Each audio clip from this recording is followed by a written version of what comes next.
Washington football team fans, welcome back to another episode of the Bleeding BnG podcast, episode 40.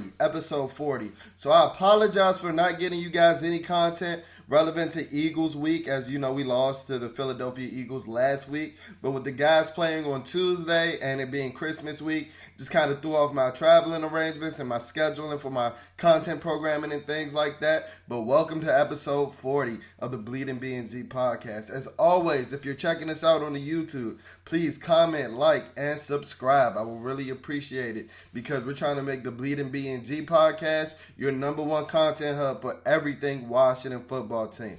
Now let's get into this game. So as I just mentioned, this is episode 40 of the Bleeding BnG podcast. And I'm actually going to call this episode On to the Draft. We're going to call this episode On to the Draft.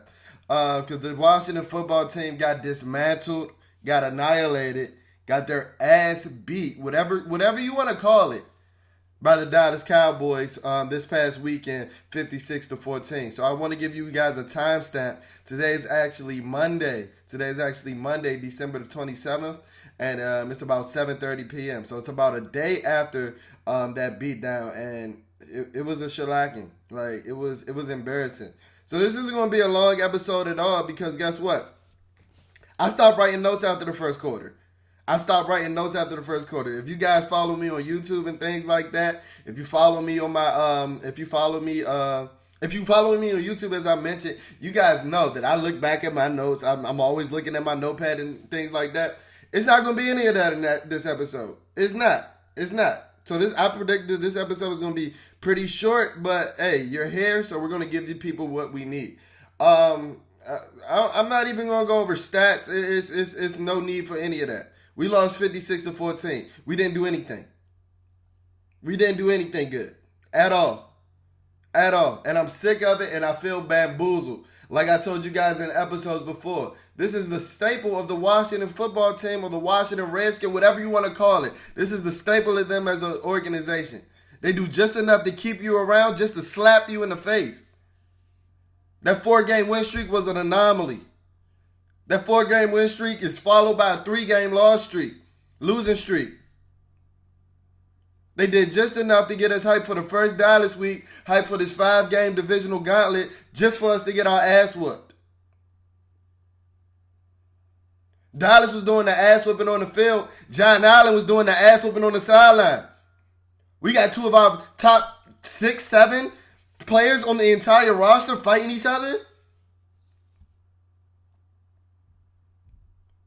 I wish we showed that same kind of hate and passion towards the other team. Even last week, I know I didn't talk about the Philadelphia Eagles, but these guys put up 200 yards on y'all. I don't want to hear about COVID. I don't want to hear about Omicron. I don't want to hear about none of that. You still don't get 200 yards put down your throat. Pause. Like, this is a joke. We're going back to early season Bleeding BnG episodes where I turn red because I'm pissed. Because I allowed myself to fall back into the hype. I hope y'all believe me now. Taylor Heineke is trash. I've been telling y'all that. For all my day one Bleeding BnG fans, y'all know even with this 4-game winning streak, I wasn't fully convinced until that 4th game. It took me a month, in which he didn't even play amazingly in those last 2 games against Seattle and Las Vegas, if we're being honest. It took me a month to get convinced, and guess what? He bamboozled me too, because he is ass. I think he was, 18 for 47 over his last 2 starts against Dallas? That's about 38%. He sucks. And he can't play with the big boys. That boy was shook and rattled on Sunday. Couldn't complete a 5-yard open out route. And what is the direction that we're going in? Period? We're out here forcing Antonio Gibson. The man is running on 1 foot. He gives you 1 quarter. And I know exactly why he stopped playing after that first quarter. Because he was seriously hurt going into the game. We saw him limping after that catch and everything like that. We saw it. Y'all gave yourself false hope that you had a playoff chance, but that shit went out the window in the first quarter when you were down 21-0. So why even risk it? What is the direction we're going to with this entire squad? Another game that Curtis Samuel does not play.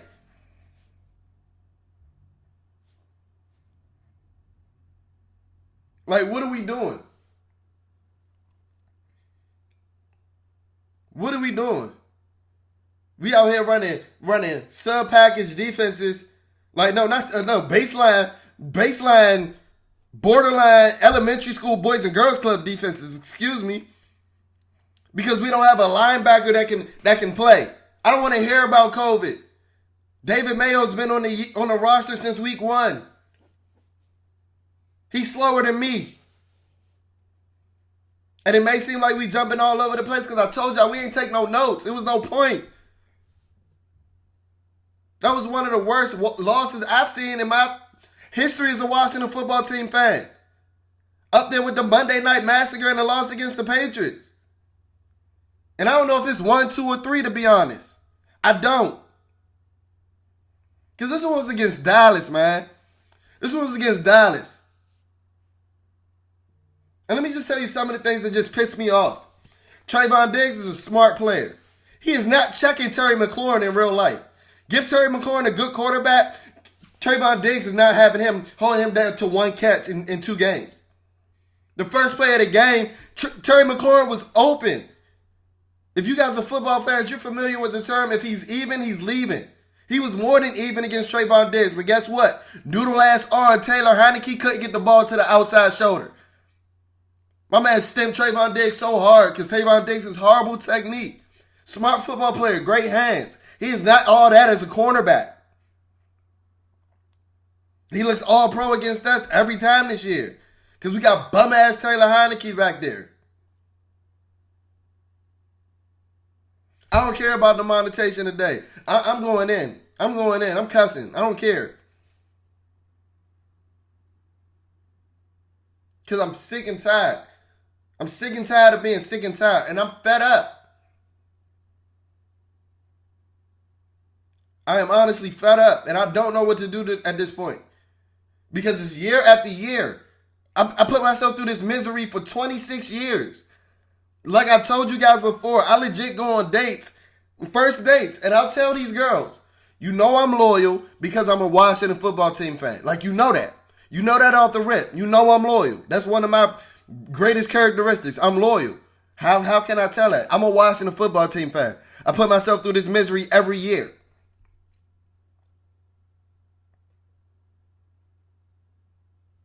We got a quarterback that can't hit Terry McLaurin, our best receiver, whose production is falling off a cliff. Like I told y'all we were first on everything at Bleeding BnG. Mighty funny how all these major media outlets are picking up Terry's lack of production over the last 5 weeks. We were on that, two episodes ago?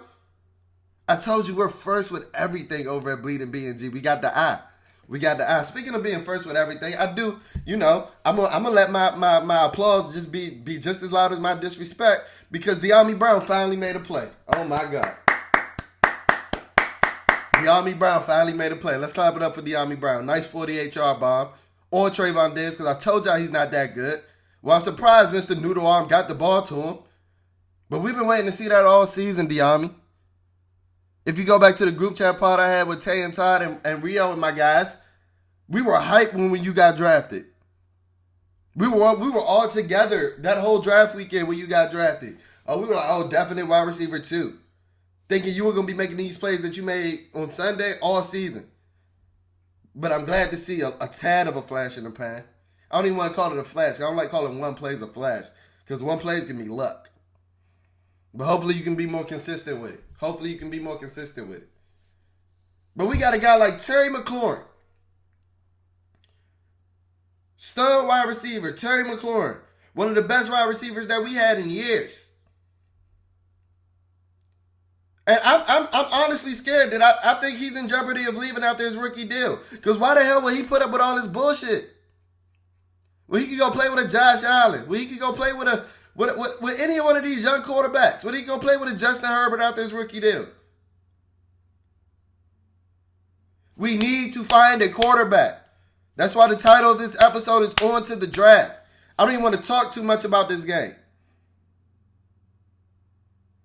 You know this game was bad when the talk all today, Monday, the 27th, is about Deron Payne and Jonathan Allen fighting. And it wasn't even that huge of a fight. But guess what? Ain't nobody got shit to talk about with the game.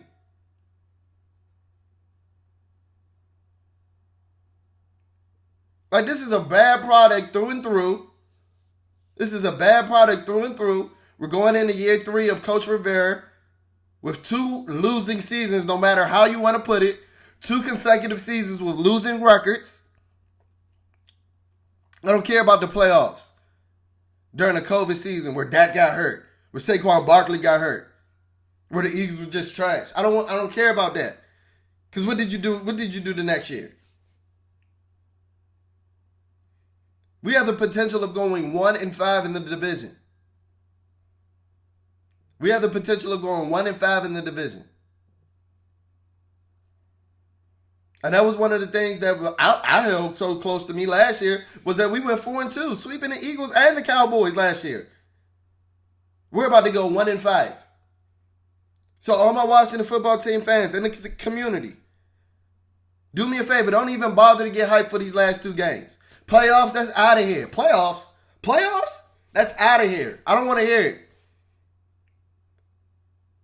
And no, I don't advocate for tanking, but right now for our long-term success, it's best that we get a top 7 draft pick. It's best. And if you guys been following me on Twitter, you know it's Kenny Pickett season all day over here. That's my quarterback 1. That's my QB 1. Been my QB 1 since September. We have the tweets to prove it. I don't hear all these guys on his high horse now. Because we got the eye over here at Bleeding BnG.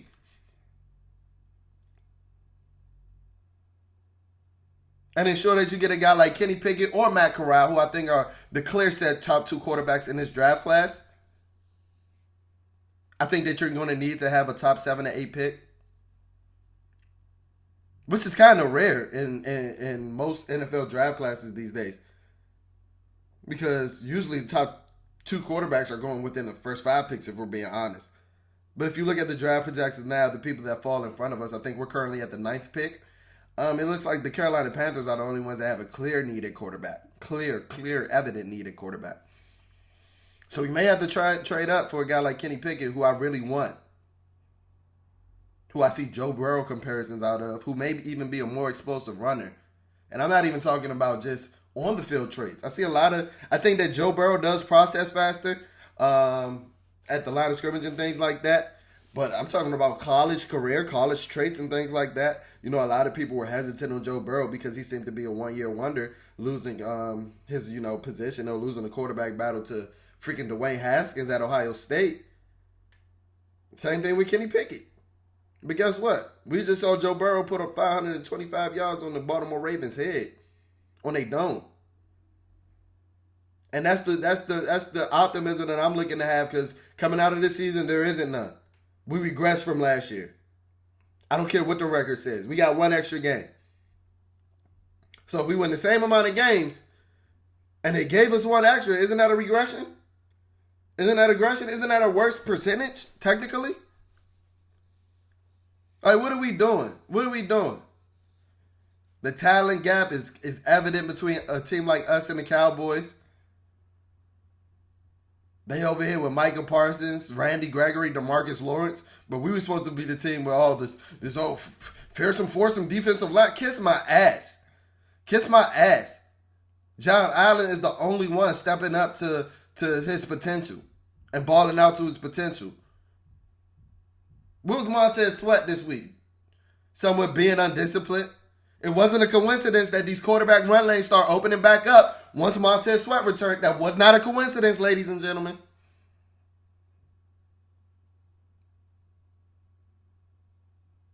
Like, I don't want to hear about COVID. Everybody in the NFL is dealing with COVID. We got our game pushed back twice. And then everybody's talking about, Garrett Gilbert. Guess what? Garrett Gilbert has a better arm than Taylor Heineke. At least he hit Terry Mclaurin on a deep sideline throw. Like, I don't want to hear it. So fool yourselves if you want to. But we never had the guy. Even with Ryan Fitzpatrick, we never had the guy.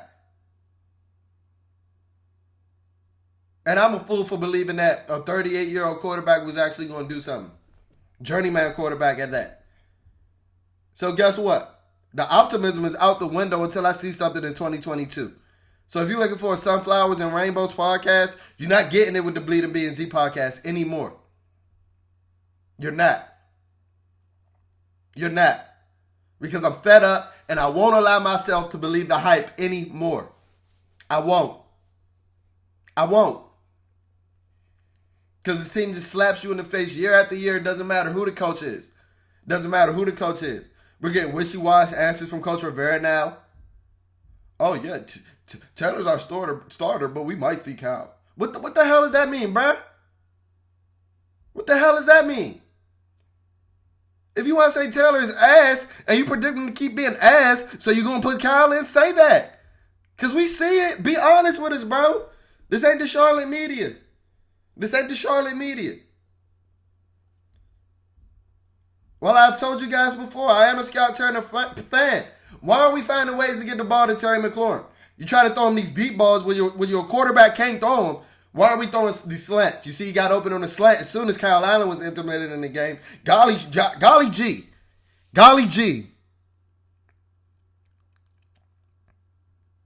Why are we giving him reverses, using his 4.3 speed? Oh, because you brought Curtis Samuel in for that? And that's just his sole role? Well, what happens when he doesn't play a damn game for you this season? Oh, let me stop. He played, 2-3? And when he did, he was moving like me out that motherfucker?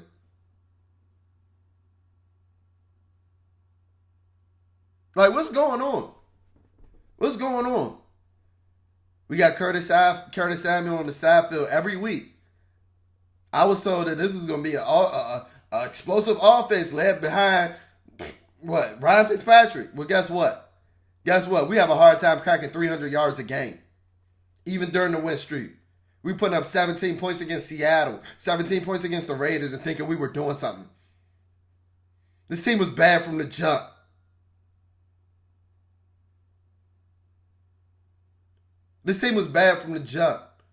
And I hear a lot of people talking about, this defense. No, the defense never did what they were supposed to do. This defense was supposed to be leading you to playoff wins. I don't care how bad the quarterback play was. We were supposed to be winning games in spite of the quarterback play going into the year. And we've had to have this bum Taylor Heineke honestly winning some games because of this bad defensive play. Now we got two big D tackles fighting each other. And everybody want to get on Giant Island for throwing a punch. Let a man punch me in my head. Mush me in my head. I could be me in my little old 5'11", 195-pound frame. Let Deron Pay mush me in my head. He got to fight me. Ain't no grown man pushing another grown man in the head. And if you allow it, I'm questioning your masculinity.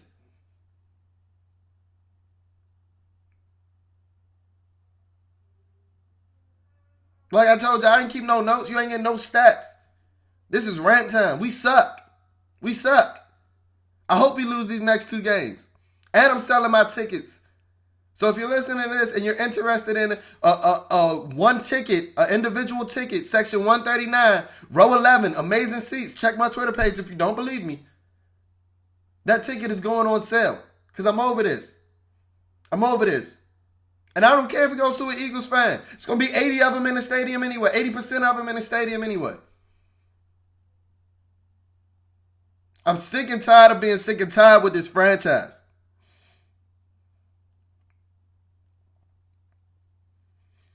I've told you guys before, the differences between good and it's simple. The NFL is about matchups.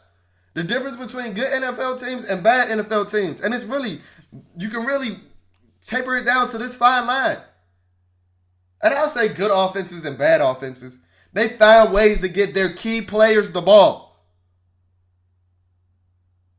If you go look at Terry Mclaurin's stats over the last 5 games, I think he's got about 150 yards over 5 games. That's putrid.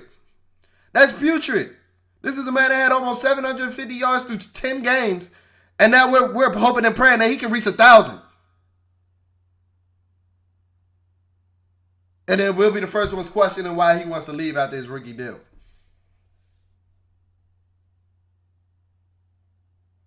Over here running Antonio Gibson and got fans like me, and rightfully so. I get upset because if he's out there He should be healthy. I think he's healthy. If you put him out on the field, I think he's healthy. He out there looking big and slow, not as explosive as he did last year, but guess what? Then he doesn't play for 3 more quarters after the first quarter. So he clearly wasn't healthy, so why is he out there? We ain't going nowhere. We ain't going nowhere but to the draft. And with the 7th pick in the NFL draft, that's what I'm looking to hear in May. Because at this point, we ain't playing for nothing but keeps. We ain't playing for nothing but keeps, and I'm over it. I'm so fed up. I'm so fed up.